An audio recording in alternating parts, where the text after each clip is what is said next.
सोहळ्याच्या मध्यभागी एकेकाळी एक महत्त्वाचे स्थान असलेल्या प्रतिष्ठित द्वारिका रेस्टॉरंटचे संस्थापक श्री लालजीभाई ठक्कर यांच्या मार्गदर्शनाखाली 1976 मध्ये आहुजा कुटुंबाने दर्शनची स्थापना केली।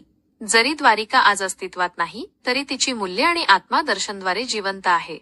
याच दर्शन हॉटेलने नुकतीच यशस्वीतेची 50 वर्षे पूर्ण केली।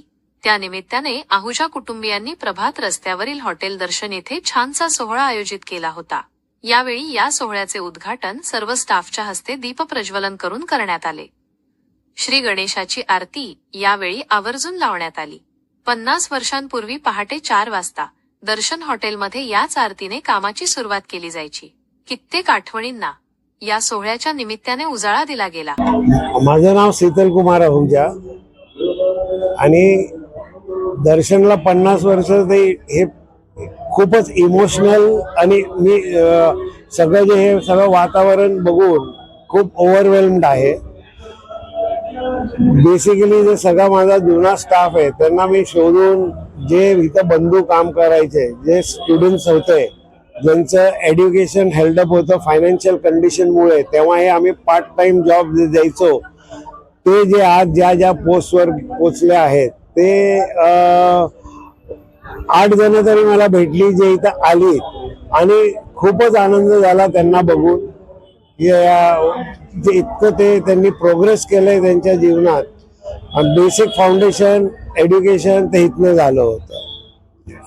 जे आपल्या दर्शन हॉटेल रेस्टॉरंटचे जे मेनू आहेत आणि खास मतलब जे ग्राहक आहेत तर त्यांचा आवडीचा पदार्थ कुठला आहे आणि त्याचा फीडबॅक येतो तुम्हाला? बेसिकली कसं होतं, दर्शन एक असेन्शियली एक जुजबार होता फक्त 76 साली, पण ते हळूहळू ते एक आयटम आम्ही वाढवत गेलो। ते फार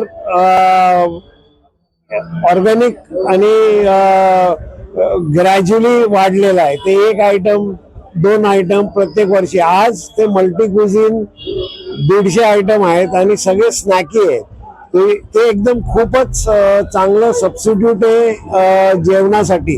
जेव्हा आपण भाजी पोळीला कंटाळतो आणि काहीतरी असं स्नॅकी आणि चाट वगैरे खायचं असेल तर it is a very good menu mix, कारण 4 आयटम चायनीज, 4 आयटम मेक्सिकन, 4 असं एक चांगला मेनू मिक्स आहे जो is a substitute to meal. Plus हे सगळं जे डेव्हलप केलेले टेस्ट ते आपल्या लोकल पॅलेटसाठी जे पुणेरी लोक पसंत करतील। आता जर चना बटर बघितलं तर नॉर्थ इंडियन नाहीये, हा पंजाबी नाहीये, पण पंजाबी जो पुणेरींना चालणार का नाही माहित नाही मला, पण हे मी 40-45 वर्ष जे देतोय तो 100% it is suited to local palette. आणि असंच ग्रॅज्युअली सगळे मी आयटम्स वाढवत गेलेलो आहे। तर त्यामध्ये जे चायनीज आहेत किंवा मॅक्सिकन आहेत आणि त्यामध्ये सगळं चायनीजमध्ये MSG न वापरणं किंवा कुठलाही एसेन्स न वापरणं, कुठलाही सिंथेटिक कलर्स न वापरणं, हे सगळं असं प्रिन्सिपल्स फॉलो करत आम्ही डेव्हलप केलेले। आणि आत्ता जे कपल होता इथं ते त्यांची आई मागच्या वर्षी पास देवे, पण ते 107 वर्षाची होती तोपर्यंत दर्शनमध्ये येत होते। मग अर्धा तास अगोदर एक लेडी आली होती दहीवडा घ्यायला, त्याची आई आहे सह्याद्री हॉस्पिटलमध्ये, ती म्हणते नाही मला दर्शनचाच दहीवडा खायचा आहे आणि ती वाट बघत होती। तर असे अनेक कस्टमर्स आहेत आणि ज्यांच्यामुळे आम्ही ऍक्च्युली आजपर्यंत इन बिझनेस आहे। ते आमचे कमीत कमी 75% रेग्युलर कस्टमर्स आहेत। तर आपला कसा वाटतं हा 50 वर्षाचा जो प्रवास आहे त्याबद्दल थोडक्यात काय सांगता येईल? कसा वाटला हा प्रवास? स्टार लोक जे आलेले आहेत तिथे येऊन गेले, स्टार लोक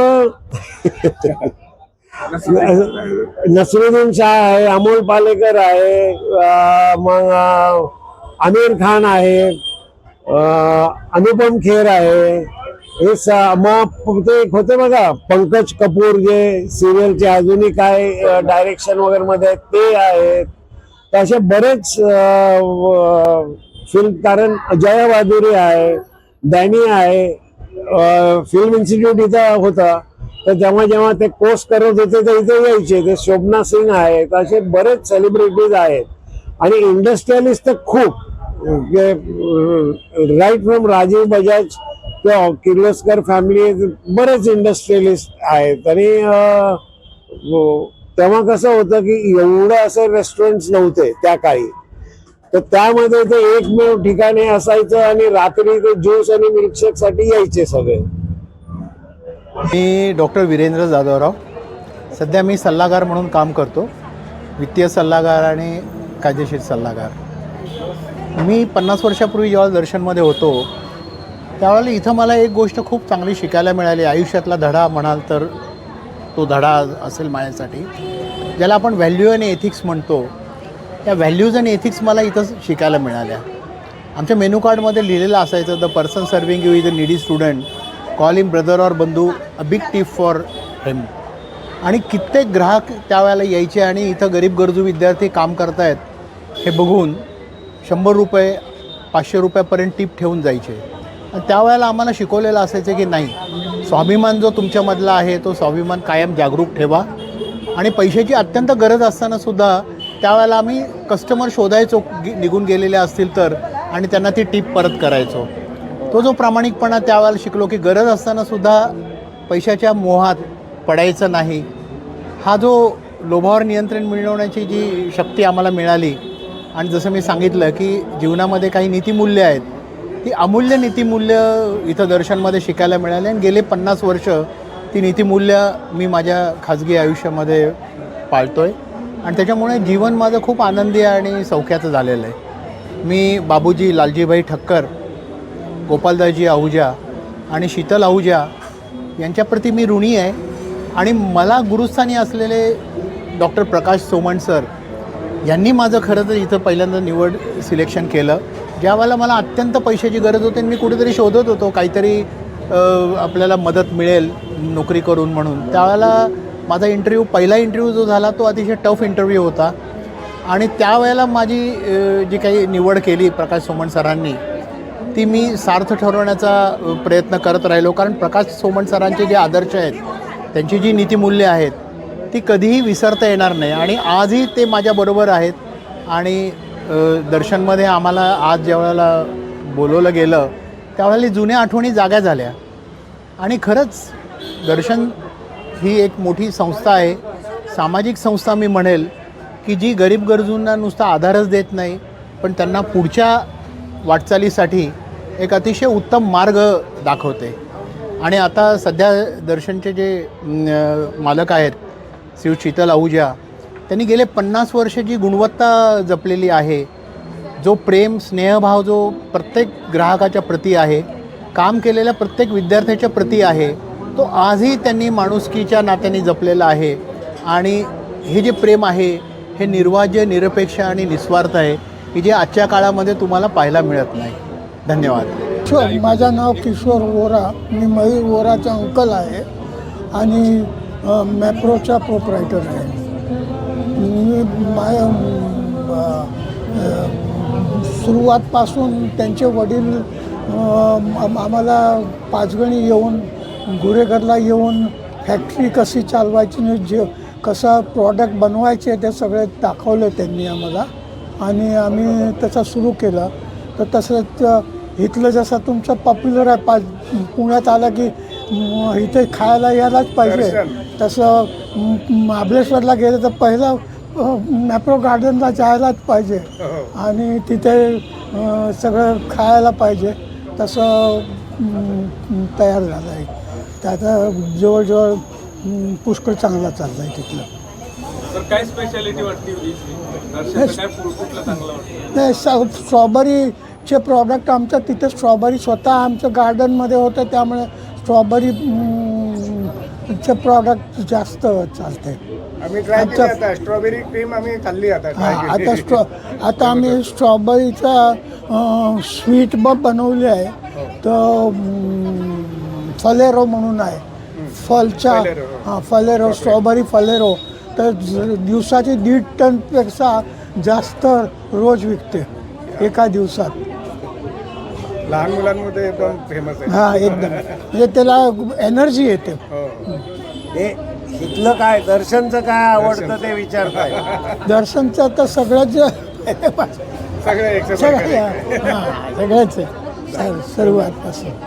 नमस्कार, मी डॉक्टर प्रकाश सोमण. 1976मध्ये जेव्हा दर्शन सुरू झालं तेव्हा सर्वप्रथम जे विद्यार्थी ते कामाला लागले त्यांच्यातला मी होतो एक. त्यानंतर त्यावेळेला मी पुणे विद्यापीठामध्ये MA करत होतो फिलॉसॉफीत. नंतर SP कॉलेजमध्ये शिकवायला लागलो. आता रिटायर झालेलो आहे. गेली 50 वर्ष दर्शन हे जे फार मोलाची सेवा करत आहे आजच्या काळात.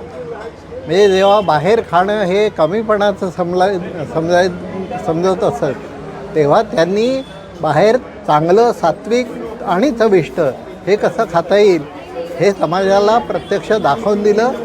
आणि याचे संस्थापक जे होते त्यांनी जी मर्यादा आखून दिली त्यातच राहून ते अतिशय उत्तम काम करत आहेत. असंच काम त्यांचं पुढे चालू राहो यासाठी मी माझ्या वतीने आणि आमच्या त्या काळच्या सर्व विद्यार्थ्यांच्या वतीने त्यांना शुभेच्छा देतो. धन्यवाद. Good evening, my name is Anand Kelkar. I worked with Darshan beginning 1st of May to end of August 1976, 50 years ago. Some of my friends and colleagues are also present there. My situation or case was slightly different than many others. I had no financial difficulties, but I had a big fight with my father. And my father practically kicked me out of the home. He asked me to just pack a bag with few clothes and just kick me out. And somebody might say that I was arrogant or high-headed, whatever. But I took that challenge. I said, okay, I will survive myself. Don't worry about that. Then I took shelter in a garage, a big size garage. And I worked here for 3 hours every day, earned 100 rupees per hour, per month. That was a big sum. I am going to give some comparative statement to you. I used to work between 7 o'clock to 10 o'clock in the evening. Then I would cycle down to Badshai boarding on Tilak Road. Badshai boarding was charging 100 rupees for 2 meals each day, unlimited meals. That was the value of 100 rupees in 1976. I survived because of Darshan. Just cannot forget Wow, that. that's amazing. Zordar Talia, please. You know that fight with father continued for several more months. But in the meantime, what happened? On 1st of September, I was selected by Tata Engineering and Locomotive Company Limited. It was named as Telco during those days. They had a very, important or useful full-term apprenticeship program. It was quite coveted during those days. So I was selected for that. They had a hostel facility. They took care of everything and they trained us and also gave us the employment, down the line. So when I was selected on 1st of September 1976, I joined that company and bade farewell to the team members or colleagues and Sheetal Bhai, and then continued with Tata Motors, earned my living. Then one day my father, contacted me back.